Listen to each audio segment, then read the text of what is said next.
Hello, everyone. Happy New Year. Welcome to the first market update of 2024. Today is the 4th of January. What is today? Thursday.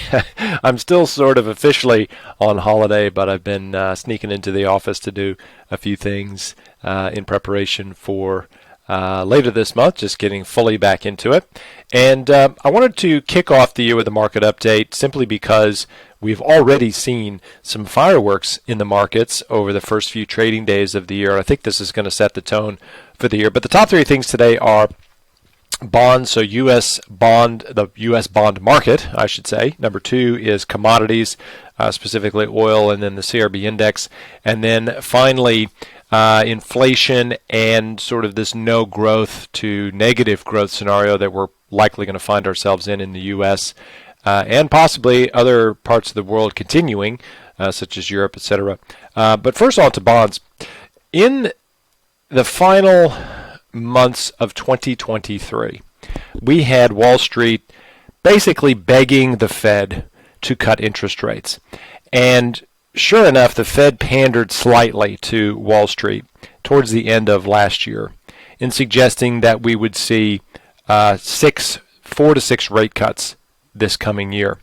And what was interesting about all of that is when the Fed, now for those of you who don't pay close attention to what the U.S. Fed does or how the meetings work, they have this thing called the dot plot, and it's basically a plot of what the Federal Reserve governors who make interest rate policy decisions are suggesting the level of rates will be out into the future. So the dot plot is a tool that a lot of market watchers, Fed watchers, use to suggest where they think interest rates are going to go. Now, the interesting thing about this dot plot is, of course, it can change because market conditions change, metrics like the inflation rate and so forth change. So one of the things that has come out recently is that the dot plot actually does not suggest that the Fed will be cutting interest rates 4 to 6 times next year. In fact, they might very well be keeping them at levels that they're currently at for a bit longer than what was previously has been suggested. So it's sort of the tale of two situations. One is Wall Street, which really only knows one thing, which is begging the Fed for cheap money, which they then lever and use to make obscene profits and do what they do. And the Fed, which is really trying to get control at this point of time, control of inflation without completely tanking the economy due to the higher cost of capital. Now, what's interesting about the bond market is towards the middle of when I started my most recent notebook, which was around early November, actually, the U.S. 2-year was sitting almost at 5%. It was 4.94%, right in that neighborhood.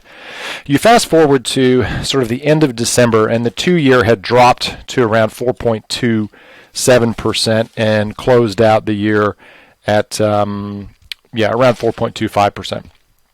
But it started to creep up again, as have all the other interest rates across the board. So, in other words, what was happening in the bond market is the bond market started to, I guess, sense that or price in that we're going to have quad 4 conditions or recessionary conditions this year. And as a result, we saw interest rates come down a bit. However, we're starting to see that the inflation data may not actually be as good as what market participants would hope for, and I'll talk about inflation in a moment. But the bond market seems to be pricing in now that we could very well not see all of these rate cuts because the Fed will have to hold the line on keeping interest rates at an elevated level. I've said it before, and I'll just say it again and remind you: the bond market sets medium to long-term interest rates. The Fed sets the short end of the curve, the 0 to, or I should say 1 month to sort of 2-year rate. That's where the Fed plays. The bond market itself and all the pension funds and all the other participants that purchase longer-term bonds, and the mortgage market for that matter, those are the people that actually set the longer-term interest rates. So when you see that shorter term dated rates are higher than long dated rates, that's called having yield curve inversion, and it basically means that there's a disconnect between what the market participants think in the long term is going to happen with the economy, and the Fed doing what they have to do from a policy standpoint in the short term. So just to play that out in real time for you, what has been happening, of course, is the Fed has been increasing the cash rate, which has been affecting the whole curve, but it's really been impacting the shorter term interest rates quite heavily, and the long term interest rates have suffered. Usually you should see longer term rates higher than shorter term rates, and the reason for that, of course, is because you need to be compensated for risking your money for a longer period of time. So it's quite unusual to have yield curve inversion, but we've had that for quite some time. Anyway, that's enough on bonds, and the key takeaway from that really is to say that the bond market is trying to figure this out, and I've said it for years now, and I'll just remind you that the bond market usually gets this right, and they're very good at figuring out where it is likely that we're going economically. The stock market is not an engine for that. The stock market is more of a short-term gambling exercise, very easily influenced by a number of underlying factors. Generally, over the long term, the stock market does get it right, but in the short term, it can be disconnected from reality, and I think that's what we're seeing now. So let me just hit on commodities number 2. So the CRB index is not reflecting that we are in a period of economic growth. And this chart here on the screen shows that to great effect, which is simply to say that the CRB index probably peaked sometime late September, very early October of 2023, and has been heading down since then. And again, this is a reflection of the demand for commodities. So I forget how many are in the basket. I think it's something like 30 commodities, something like that, in the CRB index basket. When the index is declining, it means that the demand for commodities, or the expected even demand for commodities, is falling, and as such, the prices of commodities are falling. So big things like oil, natural gas, copper, iron ore, the softs like wheat and corn and soybean and even live cattle and things like that. All of these things have been on the decline, on the decel, which is suggestive that we are not entering, or are not going to be entering, a period of economic growth and expansion. This is also reflective of, and actually before I get to talking about PPIs, I'll just hit the oil chart. Oil, again, is another great bellwether for future economic expectations or forecasts. And, as an example, it's easy to suggest that if we were going to have some breakout in demand and we're going to have a big economic expansion, the price of oil would probably be rising. Now, there's a little bit of interplay here between commodities and oil, which, of course, is part of the CRB index, and the U.S. dollar. So the U.S. dollar has been rising and quite strong through this period of time, and we have seen the U.S. dollar, sell off a little bit, which is probably why we saw this spike in oil and then commensurately the spike in the CRB index. But in Quad 4, the dollar typically does well. So for those of you who are currency watching, as I do, particularly with the U.S. AUD pair, we've seen the AUD really pop nicely here up into that 68-cent range. It's come off now, which I think is, again, a function of the fact that we're seeing the CRB index down, oil down, U.S. dollar up, which means everything else in terms of dollars is going to be down. So that means the AUD is going to be down. Other currencies against the dollar will also be down. Finally, I want to touch on inflation. So anyway, just I guess before I do that, to lock this point off, the point is that as we enter and go further into 2024, as I alluded to back in 2023, we're going to see 2 Quad 4s in a row in the first 2 months of 2024, and these charts are reflective of that eventuality. Where there's an interesting sort of disconnect, or it's not a disconnect, but something that we have to pay attention to, is with inflation. So at the end of this month, I did write the dates down. I think it's next week we actually get the inflation number for Australia. So we get the monthly inflation number. I think that's on the 11th. And then on the 21st, I must have shredded that piece of paper. I think it's the 21st, or at least towards the end of this month of January, we'll get the U.S. inflation print. Now, the U.S. inflation data is projected to still be hovering around 3%. And if we see any sort of increase in that metric from prior months, it's almost going to immediately take off any possible rate cuts in the first half of this year, I would say, and it may even engender the Fed to feel as though they have to increase interest rates again. So we're going to be paying close attention to the inflation number. But what I was going to say about the two quad fours coming up in the first 2 months of this year is we're entering truly a no-growth scenario in globally, except for a couple of countries, India being one of the standouts.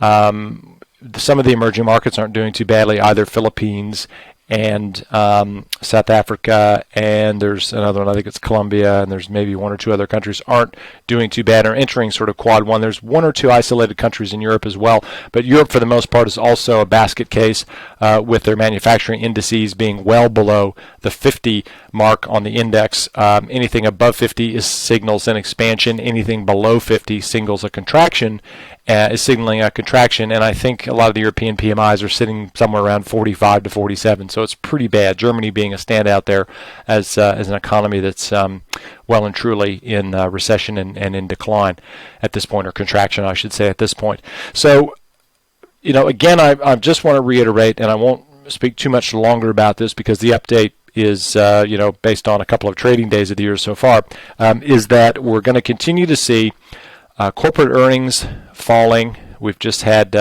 some interesting reports out of Apple and Tesla in terms of their production and earnings expectations, and in particular with Tesla, it was production numbers, which are going to be reflective of entering, a very low to no growth environment.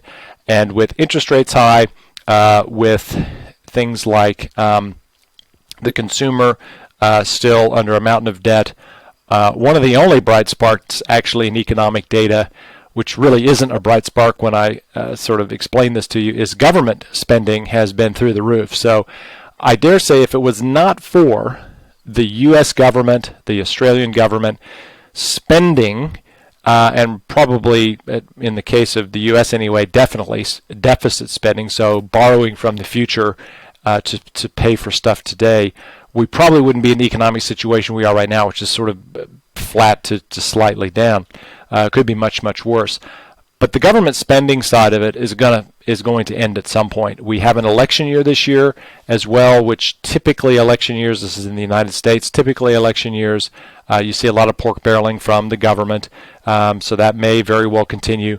But depending upon who gets elected and how things play out with Congress as to which party is in charge, if hopefully there'll be one party in charge of both houses and they can get something done, that is going to determine how much government spending continues. So the reason I said government spending isn't a great thing is because the government, if it's deficit spending, well, it's spending money it doesn't have, and it's charging the national credit card and running up that debt. In fact, the U.S. debt is projected, I believe, by the end of this year to be something like $38 trillion, with a T, dollars. That is a mind-boggling number, and there doesn't seem to be any end in sight with government spending, at least at this point. But that's a horrendous situation, and one that will resolve at some point, but I don't really know how that's going to end. And that's a whole topic for another conversation. But in any case, it's not a good thing. And so when GDP is being driven largely by government spending, that's incredibly bad. We need GDP to be driven by investment and employment expansion and consumer spending and growth in the consumer, and just basically people having more money, more disposable income, and that they can spend and pump back and flow back through the economy. We just don't have that right now. The government is supporting a lot of that.